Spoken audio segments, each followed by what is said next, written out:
अगर आप एक एपीएस पोर्टल चलाते हो तो आपको कुछ बातें गांठ बांध लेनी चाहिए, क्योंकि एपीएस पोर्टल के चलते ई-मित्र धारकों को और जो लोग एपीएस पोर्टल चलाते हैं उन्हें बहुत ज़्यादा दिक्कतें आ रही है, उन्हें जेल तक हो रही है। इसी के साथ उन पर कार्रवाई की जा रही है, उनकी आईडी सस्पेंड की जा रही है, उन्हें पेनल्टियाँ भी भरनी पड़ रही है। तो चलिए आज की वीडियो में मैं आपको 5 ऐसी बातें बताता हूँ जिससे आपको आगे चलकर एपीएस पोर्टल से संबंधित दिक्कत नहीं आएगी। सबसे पहले मैं यहाँ पर किसी एक एपीएस पोर्टल की बात नहीं कर रहा हूँ, किसी एक आईडी की बात नहीं कर रहा हूँ। आप किसी भी एपीएस पोर्टल की आईडी ले लीजिए, आपको कोई दिक्कत नहीं है। अगर आप एक ट्रस्टेड एपीएस पोर्टल की आईडी लेते हैं तो उसे सबसे पहला पॉइंट है एक्स्ट्रा पैसा। अगर आप किसी भी कस्टमर का पैसा निकाल के देते हैं और उससे अगर एक्स्ट्रा पैसे चार्ज करते हैं और अगर आपकी ये शिकायत हो जाती है आपके बैंक में, जिस बैंक के आप पैसे निकाल के देते हैं उस बैंक में ये शिकायत हो जाती है, या फिर आरबीआई को कोई शिकायत कर देता है, एनपीसीआई को शिकायत कर देता है, तो आपको दिक्कत आ सकती है। आपकी आईडी तो सस्पेंड होगी, इसी के साथ आपके आधार को भी ब्लॉक किया जाएगा ताकि आप भविष्य में कभी भी एपीएस पोर्टल ना चला सकें, एपीएस पोर्टल की आईडी आपको भविष्य में कभी भी ना मिले। इसी के साथ आपको पेनल्टी भी भरनी पड़ सकती है और सज़ा भी हो सकती है अगर कोई भी शिकायत आपकी कर देता है। तो आप अगर एक्स्ट्रा 10 रुपये भी ले रहे हैं तो वो भी आपको दिक्कत दे सकते हैं, तो ये बात आपको ध्यान रखनी चाहिए। हालांकि ज़्यादातर लोग ये करते हैं और ये सच है, तो आपको इन बातों का ध्यान रखना चाहिए, आपको पता होना चाहिए। दूसरा जो पॉइंट है वो है, अगर आप एक्स्ट्रा पैसे निकालते हैं, मान लीजिए आपने कोई कस्टमर आया और उसने बोला कि आप हमारे 1000 रुपये निकाल दीजिए और आपने 1010 रुपये निकाला, यानी कि आप 10 रुपये एक्स्ट्रा निकाल रहे हैं, 2000 निकाल रहे हैं तो 20 रुपये एक्स्ट्रा निकाल रहे हैं। इस तरह से अगर आप पैसे निकालते हैं तो इस प्रकार के ट्रांजैक्शन पर एनपीसीआई की नज़र होती है और आप पर कभी भी कार्रवाई हो सकती है, आपका कभी भी नंबर आ सकता है। तो इस प्रकार के ट्रांजैक्शन आप ना करें। आप जो भी ट्रांजैक्शन करें वो एक फिक्स अमाउंट में करें, यानी कि 1000 रुपये निकाल रहे हैं तो 1000, 2000, 2500, 3000 इस तरह के ट्रांजैक्शन करें। जो 10 रुपये एक्स्ट्रा वाले, 10-15 रुपये, 20 रुपये एक्स्ट्रा वाले ट्रांजैक्शन है, अगर आप लगातार ऐसे ट्रांजैक्शन करते हैं तो आपको आज नहीं तो कल दिक्कत आ सकती है। और यहाँ पर मैं आपको बता दूं कि आप ये सोच रहे हैं कि हम तो 1 साल से कर रहे हैं, 2 साल से कर रहे हैं, आज तक तो हमें दिक्कत आई नहीं। तो मैं यहाँ पर आपको बता दूं कि कोई भी मुसीबत आती है तो पूछ कर नहीं आती। जिस दिन जांच होगी उस दिन आपका पूरा रिकॉर्ड निकाल लिया जाएगा। तो ये बात आप ध्यान में रखें और आज से ही संभल कर चलें। तो ये हो गया। इसी के साथ सबसे जो बड़ा पॉइंट है वो है रजिस्टर मेंटेन करना। अगर आप अपनी एपीएस आईडी चलाते हैं और अगर आप रजिस्टर मेंटेन नहीं करते तो आप कभी भी फंस सकते हैं। दरअसल होता क्या है कि मान लीजिए आपने किसी कस्टमर के 1000 रुपये निकाल कर दिए, उसके बाद कल को अगर वो कस्टमर आकर बोलता है कि मैंने तो 1000 नहीं, इसको 500 के लिए बोला था और इसने 1000 रुपये निकाल लिए और 500 इसने रख लिए और मेरे ये 500 रुपये नहीं दे रहा। ये मैं सिर्फ 1000 का तो आपको उदाहरण दे रहा हूँ, 10, 15, 20, 25 हज़ार, लाखों रुपए तक आपके साथ ऐसा हो सकता है।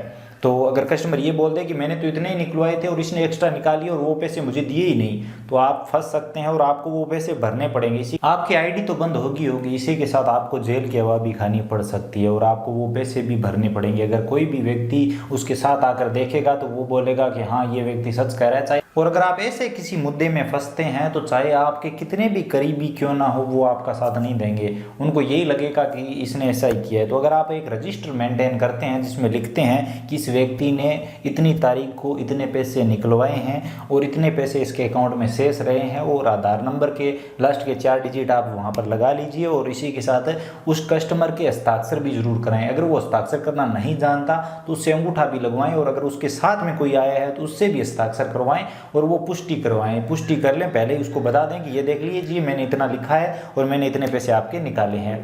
और अगर पॉसिबल हो सके तो कस्टमर को रिसिप्ट भी जरूर दें, ताकि अगर कल को आप फंसें तो आप ये कह सकें कि ये देखिए मेरे पास एंट्री है और इनके हस्ताक्षर भी है, जिससे आपको कोई भी दिक्कत नहीं आएगी, आप पर कोई भी कार्रवाई नहीं कर पाएगा।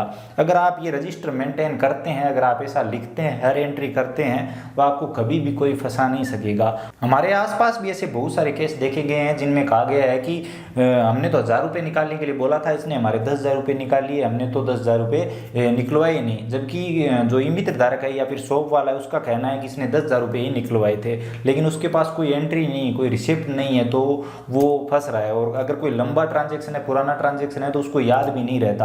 अगर कोई दुकानदार दिन में हज़ारों ट्रांजेक्शन करता है तो वो किस किस का याद रखेगा।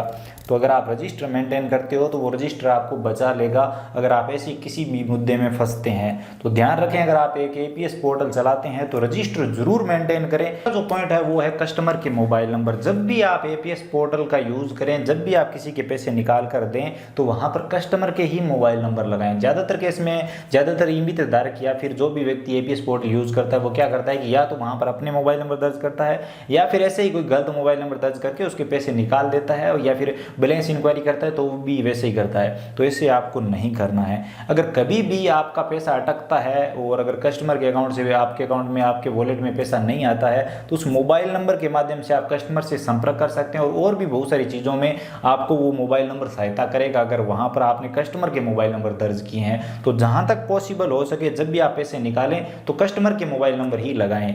अब अगला जो पॉइंट है उसके बारे में आप सभी जानते होंगे। अगर आप एपीएस पोर्टल यूज़ करते हैं, कई बार क्या होता है कि हम कस्टमर के अकाउंट से पैसे निकालते हैं और कस्टमर के अकाउंट से पैसे कट हो जाते हैं, लेकिन हमारे एपीएस वॉलेट में वो पैसे आते ही नहीं। चाहे कारण कुछ भी रहा हो, चाहे वो बैंक का सर्वर डाउन हो या फिर हमारी नेटवर्क कनेक्टिविटी सही ना हो, कोई भी कारण रहा हो। तो ऐसे केस में क्या होता है कि कई मित्रधारक या फिर कई दुकानदार तो अपना पल्ला झाड़ लेते हैं कि हमें नहीं पता, आपके अकाउंट से पैसे निकले ही नहीं, और वो जो ग्राहक होता है उसको यही लगता है कि इस व्यक्ति ने पैसे निकाल लिए और वो बवाल हो जाता है। 5-7 दिनों के लिए वो पैसे अटक जाते हैं, लेकिन ये श्योर है कि वो पैसे आपको वापस मिल जाएंगे। अगर आप किसी विश्वसनीय एपीएस आईडी का यूज कर रहे हैं, विश्वसनीय एपीएस पोर्टल का इस्तेमाल कर रहे हैं तो आपको कोई भी दिक्कत नहीं आएगी। 5-7 दिनों में वो पैसे या तो कस्टमर के अकाउंट में वापस जमा हो जाते हैं या फिर आपके एपीएस वॉलेट में जमा हो जाते हैं। तो अगर आपका निजी ग्राहक है तो आप उसके साथ ऐसा ना करें। अगर उसके अकाउंट से पैसे कटे हैं तो आप अपने पास से उसे पैसे जरूर दें और वो लिख लें और उसे वो जो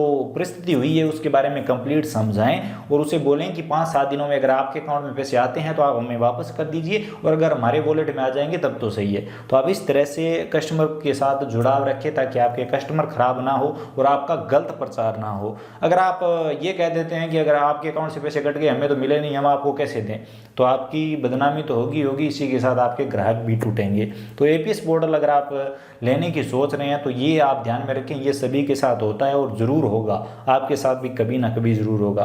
तो आप ऐसे केस में क्या करते हैं? अगर आप एक एपीएस पोर्टल चलाते हैं तो आप मुझे कमेंट सेक्शन में जरूर बताइए। तो ये भी एक पॉइंट है। बाकी मैंने ज़्यादातर पॉइंट्स के बारे में आपको बता दिया है कि आपको किन किन बातों का ध्यान रखना चाहिए अगर आप एक एपीएस पोर्टल चलाते हैं। उम्मीद करता हूँ जानकारी इन्फॉर्मेटिव लगी होगी। वीडियो अगर अच्छा लगा है तो लाइक करिए, अपने दोस्तों के साथ शेयर करिए, चैनल पर नए हो तो सब्सक्राइब कर लीजिए, बेल आइकन प्रेस कर लीजिए। इसी के साथ अगर आपके मन में कोई भी सवाल या सुझाव है, आप हमसे कुछ भी जानना चाहते हैं तो बेझिझक कमेंट सेक्शन में बताइए। हम कमेंट सेक्शन में उसके बारे में जरूर बात करेंगे। सीरियस टॉपिक हुआ तो उस पर अलग से वीडियो भी जरूर बनाएंगे। इसी के साथ मैं आपको बता दूं कि बहुत ही जल्द हम हमारा एक विश्वसनीय एपीएस पोर्टल लेकर आ रहे हैं जिसकी आईडी आप सभी को कम से कम प्राइस में मिल पाएगी और आप सभी एपीएस पोर्टल चला पाएंगे और उसकी पूरी जिम्मेवारी हमारी होगी।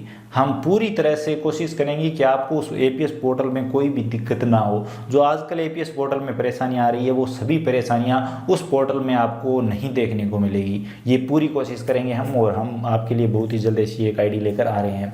तो इंतज़ार करिए।